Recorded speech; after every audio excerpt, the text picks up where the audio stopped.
Miniature Market has thousands of board games at discounted prices. Click the direct link below to see all of those discounted games. Hello my friends, today it's all about the colors and the numbers and trying to match things together with colors, numbers, addition, subtraction, primary colors. Today we're taking a look at Ultimatch.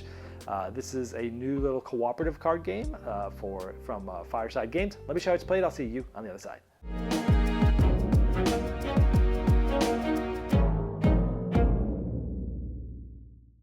In Ultimatch has a classic look, and you have 6 different suits denoted by different colors, and the numbers range from 1 to 8, and there's no duplicates of any of them. So let's talk about what you're trying to do with these cards. So here's the game set up for 3 players. There's going to be a pyramid out here, certainly there are 5 or 6 rows depending on the amount of players you're playing, and the last row has all the cards face up. The object is to get rid of all of these cards by discarding cards that match these in certain ways in order to try to get rid of them all and win. There's also a hand of what's called Ultimatch cards. These are face up. There's a certain amount of these depending on the amount of players, and there's some strategy that players will be able to select cards and stuff to go there at the beginning of the game. These are open cards that anyone can use, so there's some open information there as well. Otherwise, you have a hand of cards. Depending on the amount of players, you'll have a certain amount of cards. Like in a 3-player game, you have 4 cards each, and you can't say anything about your cards. You can't say, what colors they are, what numbers they are, anything like that. On your turn, mainly what you're going to be doing is trying to make a match. So if I look at these cards here, let's look at this red 7. I can either play any red card or any 7 card of any suit.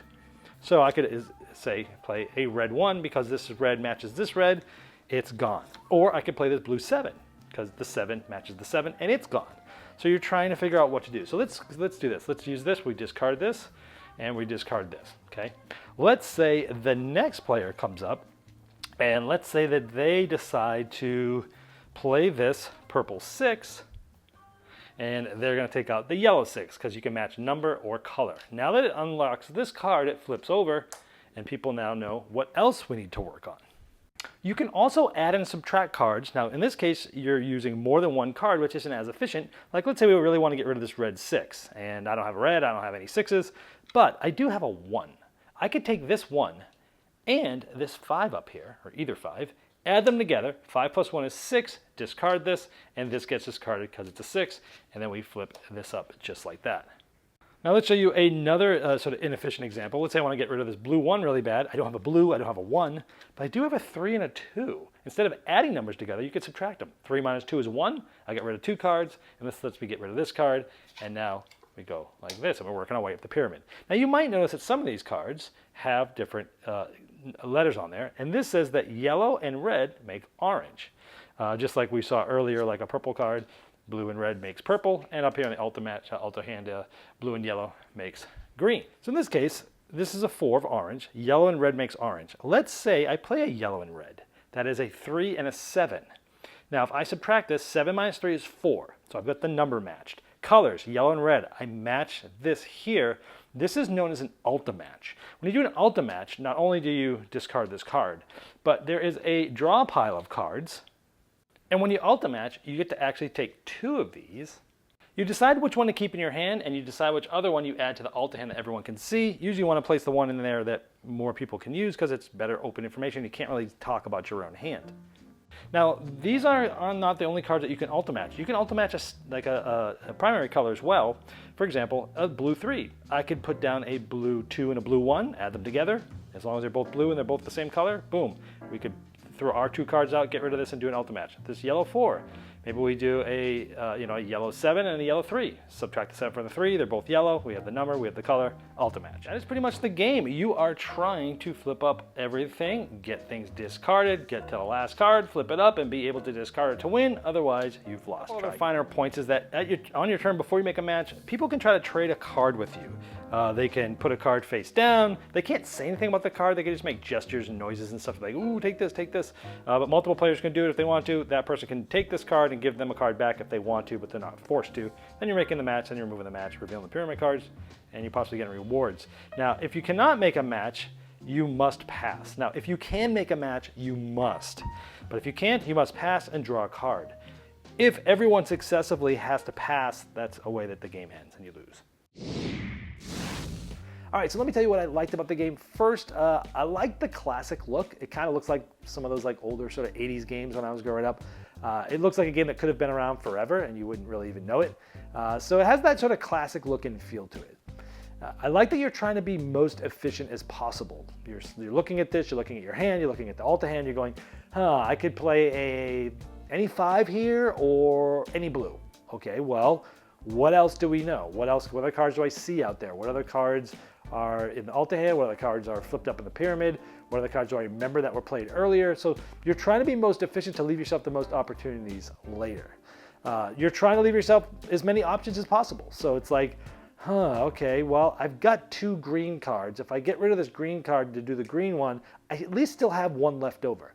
Or maybe it's like, well, I have 3 5s in my hand. Let me use the 5 to get this because I already have 2 other ones. So you're always trying to like mitigate things and try to leave yourself with the most options, which I think is kind of interesting. The Alta hand is good because it does give you some open info. It gives you things that you can actually talk about. More on that later. And there's some strategy as to what you're placing in there at the beginning, and there's some strategy on if you get an Ultimatch, which card goes in your hand and which card goes there.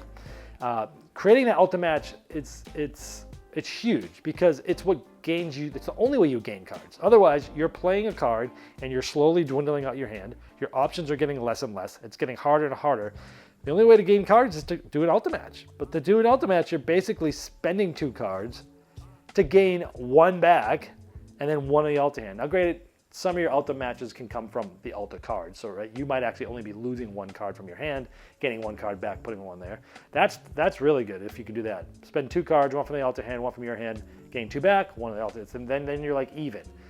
But you've got the tension of that your hand is getting less and less. Now, this game, it felt somewhat similar because it's limited in communication to a popular game back in the day called The Game. Also The Mind, which was like almost kind of a sequel to that game. It felt a little bit like that, where it's cooperative. You're trying to figure out who's going to play where. So if you liked the game, you might be more inclined to like this game. Also, I don't play a whole lot of games solo, but I was able to play this one a handful of times solo. It was fun. It was good. In fact, I will go even further saying the solo version of this game was actually my favorite version of the game. That might be a good thing for you, it might not be a good thing for you, but for me, I actually had most fun playing this solo. On the negative side of things, for me, the biggest negative here is the level of limited communication. For me, it made it less fun. I like limited communication games. There's a ton of them out there. Decorum is a limited communication. Hanabi, there's a ton of them that The Mind, The Game, like the ones I just mentioned that are kind of like this. There are some limited communication. The rules aren't super specific as to what you can say and what you can't say. I did contact the publisher to see certain examples that we were doing. Hey, here's how we're playing it. Is this wrong? Is this against the intent? So I was clear on the rules in the end on how to play this. The level of communication is so limited that you can't mention anything about your hand. Like you can't even say, hey, you know what? It's your turn. If you can leave that green one right there for me, that green 5, if you leave that one for me, I can handle that one pretty well. Like you can't even say that, or it's not in the design's intent for you to say that. So literally the only thing you can communicate is whatever is obvious in the Alta hand, right? And then maybe slide them a card to trade so you can get information back and forth. But I found that without that any communication like that, the game was harder, of course. I don't mind if it's hard, but it was less fun to me. I would rather have the game be more difficult, which there is a way to make it easier or more difficult. There's rules in there. I actually preferred playing the more difficult version of the game, but with a little bit more communication. You still can't say what you have in your hand. You can't comment on the numbers or colors you have in your hand, but you can say, hey, this card right here, leave this one for me. I've got it covered, or don't leave me with just this one because I'm going to have to pass. I don't want to do that. Stuff like that. Like, sure, it gives some information about the hand, but doesn't give exactly what you have. I found that to make this game a lot more fun. I don't typically house rule games, but this is one that I liked the game enough with that little boost in communication, but having it still be limited, I found it boosted the game's fun more than 2x. And so that's the way I play it, or I play it solo. So that's for me. It's a fun little classic game. Your results may vary. You might like basically not being able to say anything about anything and just seeing what happens. I didn't find that quite as fun, but you might. I changed it a little bit. Again, I don't usually do it, but The game was fun. It's fun enough when we accidentally played that way at the beginning, and then when I asked the publisher, like, oh, that's not really the way you play. Okay, let's play it the right way. Played a bunch that way, and then came back like, you know what? The other way was way more fun.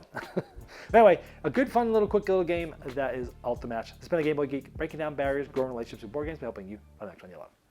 Game Toppers upgrades every game you play, and they'll be launching the 4.5 Kickstarter this July, which will introduce the new Galactic Minecraft Game Topper, as well as new miniature game terrain packs, leg kit options, dining covers, accessories, and amazing package deals.